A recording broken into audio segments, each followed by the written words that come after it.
ठीक है। Question number 66, with reference to isotopes which of the following statements are correct. मतलब समस्थानिक isotope के संदर्भ में निम्नलिखित में से कौन सा से कथन सही है। अब देखो आइसोटोप कैसे किया जाता है आपको बता दूं। आइसो मतलब होता है सेम, टो पे ऐसे करके लेना, आइसोटोपे ऐसे ऐसे सुन लो आप, या आप ट्रिक करो।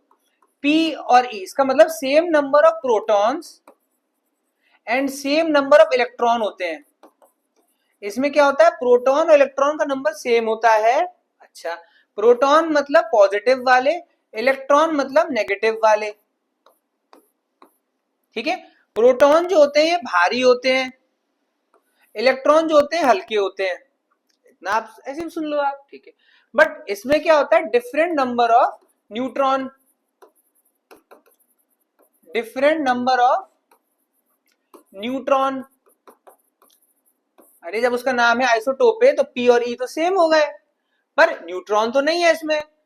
तो न्यूट्रॉन की वजह से क्या हो जाता है यहाँ पर, जबकि न्यूट्रॉन का चार्ज न्यूट्रल होता है, इसमें कोई चार्ज नहीं होता है, कोई चार्ज भले ही नहीं है बट वजन में फिर फेरबदल कर देगा ये। तो atoms with identical atomic number, हाँ एटॉमिक नंबर सेम है पी और ई में, but different atomic mass number, आपका वजन अलग हो गया। सोचो ये न्यूट्रल न्यूट्रॉन होके फिर मास का नंबर बदल देता है, आर नोन एज आइसोटोप। बिल्कुल सही बात है ये। अब इतना समझ में आया। अब आप लोग मुझे कमेंट में बताना, अगर मैं लिख दूं यहाँ पे आइसोटोन, तो इसमें कौन जो होंगे जो सेम होंगे, ये आप लोग बताना अपने आप से, ठीक है। अब आगे चलते हैं। Protium, deuterium and tritium are isotopes of carbon. नहीं, बिल्कुल नहीं। अब देखो कैसे, एक होता है आपका D2O, उसे बोलते हैं ड्यूटेरियम, ये रहा D2O, इसको बोलते हैं हैवी वाटर। अच्छा, ये किस में यूज होता है, ये न्यूक्लियर रिएक्टर में इस्तेमाल होता है। अच्छा जी, वाटर का फॉर्मूला क्या होता है, H2O। H2O को जब हैवी कर देते हो तो ये बन जाता है D2O। ये कार्बन का नहीं, ये हाइड्रोजन का है, हाइड्रोजन का है। अच्छा जी, तो जरा हमें सब आइसोटोप, फेमस आइसोटोप बता दीजिए फिर। अच्छा, अगर यहां पर आ जाए H2 D2O तो ये ड्यूटेरियम है। अगर यहां पर 3 आ जाए, हाइड्रोजन के 3 आ जाए ट्रिटियम, 1 आ जाए तो प्रोटियम, 2 आ जाए ड्यूटेरियम, ऐसे होता है। ठीक है, सो आंसर किसका हो गया, करेक्ट बताना था तो ओनली 1 हो गया। अब एक बार फास्ट डिवीजन करा दे रहे हैं आपका, देख लीजिए। Atoms with different with identical atomic numbers but different atomic mass numbers are known as isotopes. Just remember, P and E are same, are called isotopes. Yes, they have different atomic mass number but identical atomic number. Strontium, deuterium and tritium are isotopes of carbon. No, they are not isotopes of carbon, they are isotopes of hydrogen. Just remember, deuterium is D2O, so H2O का बड़ा भाई heavy water, so 1 only is the right answer. Moving on to the next question.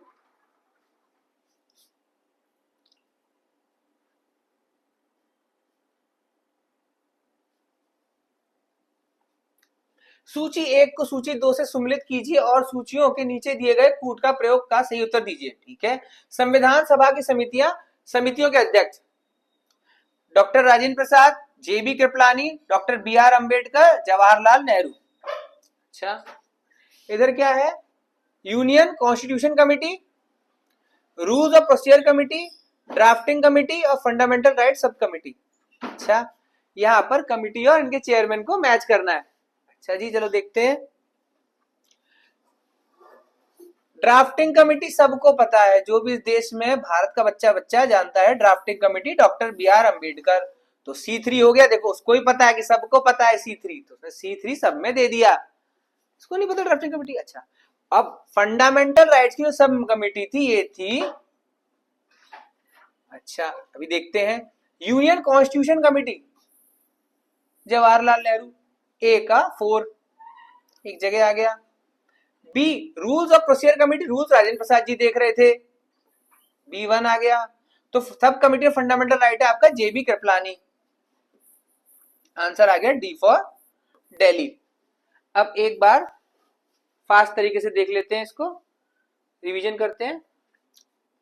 Union कहीं भी दिख जाए आपको, union कहीं भी दिख जाए समझ जाना Jawaharlal Nehru ji. Union question committee, union powers committee, ये किसकी होती है? Jawaharlal Nehru ji, first prime minister of India. Rules of procedure committee, rules of procedure committee Rajendra Prasad, इन्हीं की थी। फ्लैग कमेटी, अच्छा। ड्राफ्टिंग कमेटी सबको पता है, doctor B R Ambedkar ji, तो ये हो गया।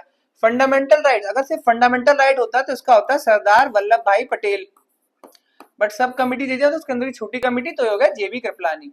आंसर आपका आ गया A4, खत्म। ठीक है, इससे जल्दी कर सकते हैं, टाइम है अभी, बना ले। हाँ चलो जल्दी कर देते हैं, आप आ गए उसको। With reference to earthworms, earthworm मतलब केचुए कौन से होते हैं? फार्मर फ्रेंड्स होते हैं, अर्थ डिगर बोला जाता है। Earthworms improve soil fertility and are known as farmer friend. अरे वाह, बिल्कुल सही। Earthworm has 2 pair of heart, नहीं, अर्थवर्म के पास 4 पेयर ऑफ हार्ट्स होते हैं।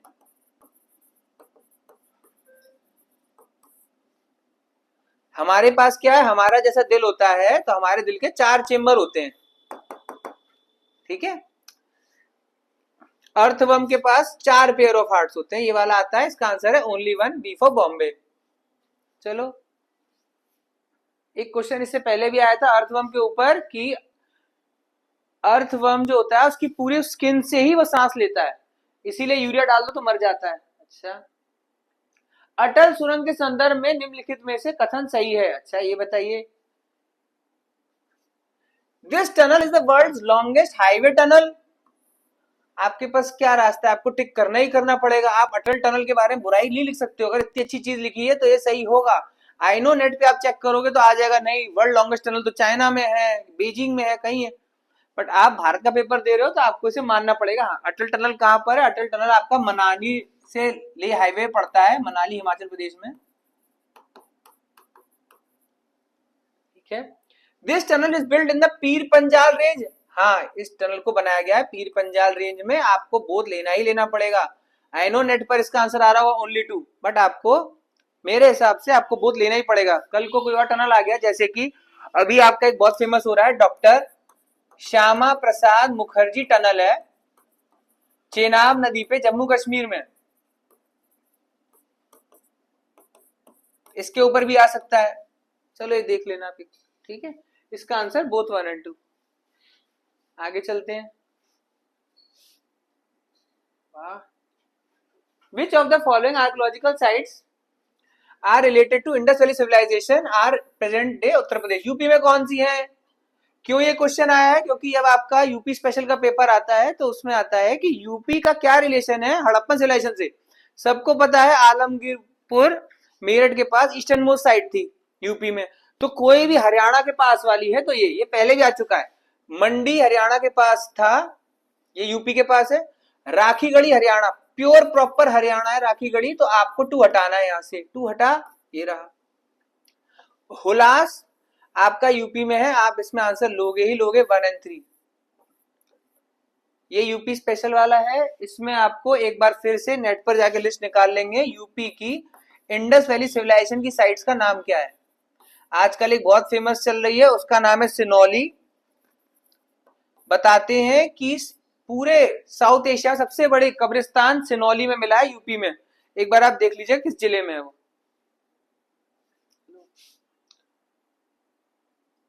अच्छा चलो, ये वाला क्वेश्चन आया है, पद्म विभूषण के अवार्ड और अवार्डी की फील्ड बतानी है। वाह, अब देखो आपने पद्म विभूषण पढ़े हुए होंगे क्योंकि आता है पेपर में, तो एक बार देखते हैं, लॉजिकल गैस करते हैं। कैसे करेंगे भाई साहब? सबसे पहला ट्रेड एंड इंडस्ट्री, दूसरा लिटरेचर एजुकेशन, तीसरा मेडिसिन, चौथा आर्ट। आपको नहीं पता इनके बारे में, ठीक है, अब कैसे करेंगे? पहला आदमी का नाम है श्री लक्ष्मी नारायण सुब्रमण्यम, इतना पता है, साउथ इंडियन नाम है। श्री ओसामू सुजुकी, अच्छा है, तो वो है मारुति सुजुकी वाला, जापानी। तो जापानी क्या कर रहा होगा? लिटरेचर नहीं, मेडिसिन नहीं, आर्ट नहीं, ट्रेड इंडस्ट्री कर रहा होगा, तो एक का 2 हो गया। लो, एक का 2 आ गया तो 2 जगह आप आ गए, कम से कम ये तो हटा। अच्छा, Shri M T Vasudev Nair, south Indian. Shri D Nageshwar Reddy, ये कौन है रेड्डी? ये है डॉक्टर रेड्डीज। डॉक्टर रेड्डी की जो चेन थी, बहुत फेमस चेन है doctor Reddy, south India Andhra Pradesh में रेड्डी रेड्डी। तो ये किसके हो गए? C4 आ गया। ओहो, C4 तो एक ही जगह, आंसर आ गया E फॉर इलाहाबाद। कैसे कर दिया? अब जब आपको नहीं पता था लिटरेचर एजुकेशन में श्री एमटी वसुदेव नारायण नहीं पता, आर्ट के लक्ष्मी नारायण सुब्रमण्यम नहीं पता, फिर भी आपका हो गया। मारुति सुजुकी इंडस्ट्री वाले, डॉक्टर रेड्डी दवाई वाले, बस हो गया। आगे चलते हैं। 1911 में क्या हुआ था भाई साहब? अच्छा देख लें। 1911 में पार्टीशन ऑफ बंगाल रिवोक हो गया था। हाँ, क्योंकि जॉर्ज पंचम आए थे, किंग जॉर्ज द फिफ्थ, ये आए थे और पार्टीशन ऑफ बंगाल अनल हो गया था। इनके लिए दिल्ली दरबार लगवाया गया था, दिल्ली दरबार लगवाया गया था। जॉर्ज पंचम आए थे, जॉर्ज पंचम दिल्ली में आए थे, तो उनको खुश करने के लिए लखनऊ में खोला गया था king George medical university, KGMU. KGMU कहां पर है? लखनऊ में। तो ये बड़ा अच्छा आता है, लिख देना पेपर में, केजीएमयू लखनऊ की। Transfer of capital from Calcutta to Delhi, हाँ कैपिटल ट्रांसफर हो गई थी। लॉर्ड हार्डिंगे वाइसरॉय थे, वो रथ पे बैठ के जा रहे थे, हाथी पे। Lucknow pact between Congress and Muslim League, नहीं वे तो हुई है आपकी 1916 में, गांधी जी के आने के बाद। इसको बोलते हैं कांग्रेस लियाकत पैक्ट या लखनऊ पैक्ट बोलते हैं। इसमें कांग्रेस ने बोल दिया था ठीक है हम आपके सेपरेट को मंजूरी देते हैं, और मुस्लिम लीग ने बोला था ठीक है हम कांग्रेस के साथ आजादी की लड़ाई में साथ देखने को वादा करते हैं। तो आपका 3 तो गलत हो गया, 3 गलत हुआ, ये हटा ये हटा, आंसर आ गया 1 2। बहुत आसान। ये हम क्या कर रहे हैं? यूपीपीसीएस के 2025 का पेपर सॉल्व कर रहे हैं। थोड़े क्वेश्चन और देखते हैं, फिर उसके बाद अगले वीडियो में कर लेंगे। चलो काम का ही होगा। अब आपसे पूछा है फाइनेंस कमीशन, फाइनेंस कमीशन का आर्टिकल नंबर क्या है? 280। अंडर आर्टिकल 280 आपका फाइनेंस कमीशन आता है, ठीक है। उनके चेयरमैन पूछे पुराने वाले। अच्छा आपको बता दें इस समय 16th वाले हैं, उनका नाम है अरविंद पनागरिया। इससे पहले 15th वाले थे, उनका नाम था डॉक्टर एनके सिंह। उससे पहले 14th वाले थे, उनका नाम था वाईवी रेड्डी। अरे वाह, तो ये तो 14th वाले हैं। 14th वाले कौन हुए? वाईवी रेड्डी। इसका मतलब D2। अच्छा D2 तो एक ही जगह। अरे वाह, आंसर आ गया। बट फिर भी आपको क्या करना है? अच्छा 13th वाले का नाम था C4 डॉक्टर विजय केलकर। याद रहे ये वही डॉक्टर विजय केलकर है जो केलकर कमेटी के रिकमेंडेशन से जीएसटी आया था। अच्छा 12th वाले में बोल रहे हैं सी रंगराजन। याद रहे ये वही सी रंगराजन है जिन्होंने तेंदुलकर कमेटी के बाद पावर्टी लाइन एस्टिमेशन दिया था, गरीबी रेखा वाला, तेंदुलकर के बाद। और ये जो 11th वाले हैं इनका नाम है प्रोफेसर एएम खुसरो। ये नहीं पता हमको, आंसर है आपका सी फॉर कैलकाटा। देख रहे हैं? याद रहे एनके सिंह ने बोला था 42% पहले था, इसको कर दो 41%। वाईवी रेड्डी ने बोला था पहले था 32%, इसको कर दो 42%। इन्होंने 10% बढ़ा दिया था वाईवी रेड्डी ने, क्योंकि मोदी जी आ गए थे। इसने कम क्यों कर दिया था? जम्मू कश्मीर अब यूनियन टेरिटरी हो गया तो स्टेट्स को ट्रांसफर से कम कर दिया। आपके जो अभी अरविंद पनागरिया इन्होंने भी 41% पर ही फिक्स रखा है। एक्स्ट्रा इन्फॉर्मेशन हो गई, ठीक है। अच्छा इस क्वेश्चन को अगली बार वो कैसे दे देगा? आपको दे देगा पॉवर्टी लाइन का, दे देगा कि अरेंज करो पहले कौन आया बाद में कौन आया। अब इसने फाइनेंस कमीशन बोल दिया पहले कौन आया बाद में कौन आया, ठीक है। आरबीआई गवर्नर की दे देगा पहले कौन है बाद में कौन है, तो उसकी एक लिस्ट देख लेंगे।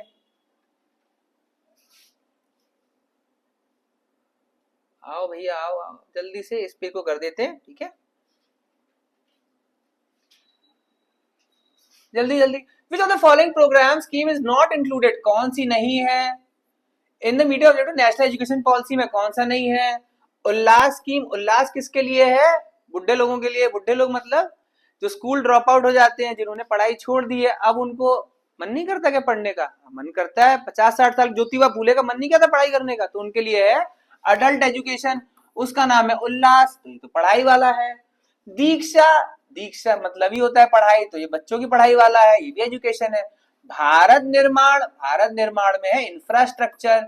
इंफ्रास्ट्रक्चर कौन सा? इंफ्रास्ट्रक्चर वाला रोड हो गया, रेलवे हो गया। स्कूल नहीं, स्कूल के लिए ऑपरेशन कायाकल्प है, तो 3 हटा, 3 है जो आपका नहीं है। वन उल्लास अगर आपको पता है नॉट इंक्लूडेड पूछ रहा है तो आपने 3 ओनली लगा दिया, ठीक हो गया। आगे चलें। ग्लोबल फाइनेंशियल स्टेबिलिटी रिपोर्ट कौन निकालता है? ग्लोबल फाइनेंशियल स्टेबिलिटी रिपोर्ट निकालता है आईएमएफ, इंटरनेशनल मॉनेटरी फंड निकालता है। ठीक है, खत्म, आंसर आ गया ओनली वन। बस क्या वर्ल्ड बैंक क्या निकालता है? Ease of doing business. हो गया ग्लोबल फाइनेंशियल स्टेबिलिटी रिपोर्ट। ठीक है, आगे चलते हैं। सुएज कनाल किस किस को जोड़ता है? अरे यार ये भी नहीं बता पाओगे तो फिर क्या हुआ? सुएज कनाल जिसकी शुरुआत हुई थी 1869 में, जिस साल गांधी जी पैदा हुए थे, ये इजिप्ट के अंडर आता है। इजिप्ट इसका मालिक है।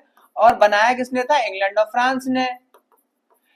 इससे करीब 8,000 से 7,000 किलोमीटर 7,000 किलोमीटर डिस्टेंस कम हो गई थी इंग्लैंड से हमारे पास आने की। ये कहां पर पड़ता है देख लीजिए एक बार।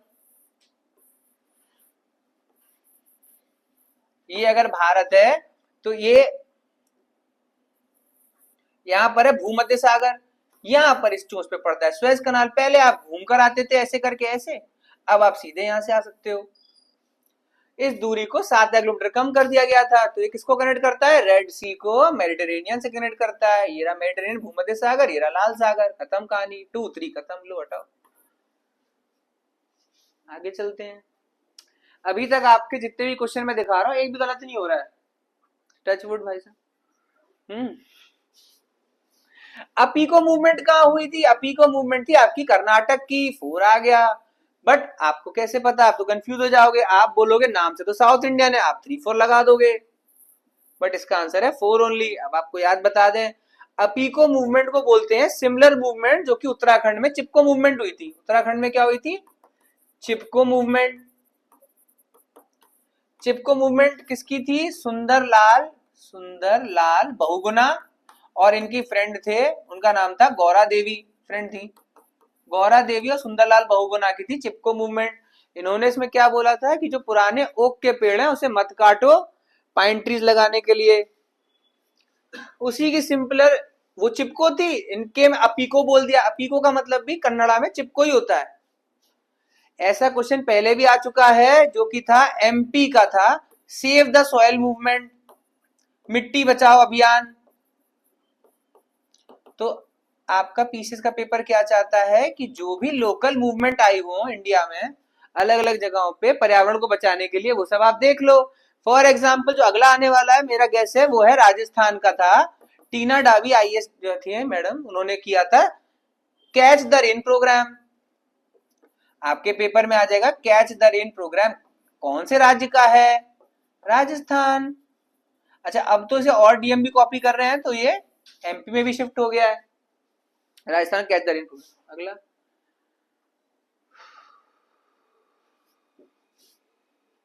चलो इतना अभी अभी कर लेते हैं, ठीक है। तो आपको बता दें एक बार फिर से, फास्ट रिवीजन कर लेते हैं।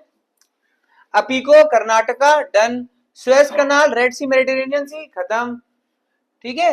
Global financial stability road IMF खत्म। नॉट एजुकेशन का कौन सा? नहीं, भारत निर्माण नहीं है एजुकेशन का। अच्छा साहब, चलो फास्ट कर रहे हैं बहुत आसानी से। आपको पता था कि 14th आपके हैं वाईवी रेड्डी, D2 आ गया, आंसर आ गया खत्म।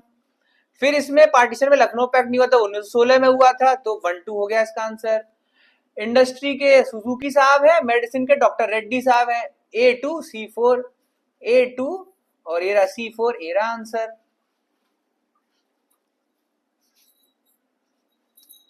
आप लोग सोच रहे होंगे कि रट के बैठ गए हैं। नहीं, रट के नहीं बैठे हैं, यहाँ पे सालों साल पढ़ाई करने नतीजा है। रट के क्या करेंगे। चलो ठीक है, इतना हो गया। Thank you very much. हमारी सीरीज देखिएगा आप।